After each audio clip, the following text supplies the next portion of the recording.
بسم اللہ الرحمن الرحیم۔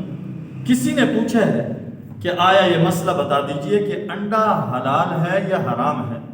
ہم نے کہیں پر پڑھا ہے کہ ایک حکیم صاحب نے یہ لکھا ہے اور انہوں نے یہ کہا ہے کہ انڈا وہ حرام ہے۔ کیوں؟ اس لیے کہ اس کا ذکر حضور اکرم صلی اللہ علیہ وسلم اور صحابہ اکرام رضوان اللہ تعالی علیہ مجمعین کے کھانے کے اندر نہیں ملتا۔ یہ تو انگریزوں نے متعارف کرایا ہے، اسی وجہ سے انڈا کھانا حرام ہے۔ لہٰذا صحیح شریعت کی روح سے اس کا حکم بتا دیجئے۔ تو اس کا جواب یہ ہے کہ یقین نہیں آتا کہ حکیم صاحب نے ایسا لکھا ہو۔ اگر انہوں نے واقعی کسی حکیم صاحب نے ایسا لکھا ہے تو حکیم صاحب کا یہ فتویٰ غیر حکیمانہ ہوگا۔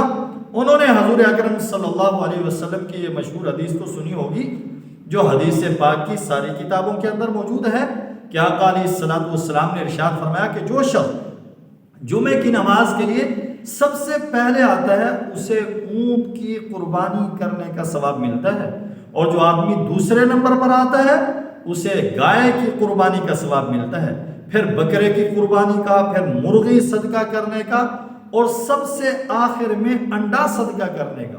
اور جب امام خطبہ شروع کر دیتا ہے تو ثواب لکھنے والے فرشتے جو ہیں وہ اپنے صحیفوں کو لپیٹ لیتے ہیں اور خطبہ سننے لگ جاتے ہیں۔ یہ حدیث پاک ترمذی شریف میں موجود ہے، مشکوٰۃ شریف میں موجود ہے۔ تو سوچنا چاہیے کہ اگر ہماری شریعت کے اندر انڈا کھانا، انڈا حرام ہوتا تو کیا نعوذ باللہ آقا علیہ الصلوۃ والسلام ایک حرام چیز کے صدقہ کرنے کی فضیلت بیان کر رہے ہیں۔ آج تک کسی فقیہ اور کسی بھی محدث نے انڈے کو حرام نہیں کہا، اس لیے حکیم صاحب کا یہ فتویٰ بالکل غیر حکیمانہ اور لاغ فتویٰ ہے، لہٰذا انڈا حلال ہے، حرام نہیں۔